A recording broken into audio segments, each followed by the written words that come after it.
Қазақстанда активтер мен міндеттемелердің бар жоғын өздігінен қалай тексеруге болады? 2024 жылғы 1 қаңтардан бастап Қазақстанда жалпыға бірдей декларациялаудың 3-ші кезеңі енгізіледі.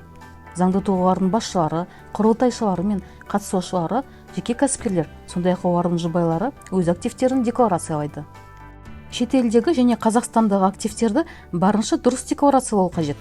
Болашақта бұл деректер кірістерге салық салу кезінде ескерілетін болады.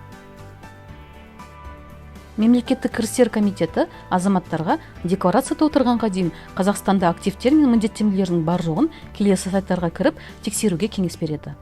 Бағалы қағаздар бойынша, тұрғын үй құрылысына үлестік қатысу туралы шарттар бойынша, зияткерлік меншік, авторлық құқық объектілері бойынша, сенімгерлік басқаруға берілген мүлік бойынша, дебиторлық немесе кредиторлық берешектің болуы бойынша сұрау салуды докулайт жүйесі арқылы Республикалық нотариаттық палатаға жіберу қажет.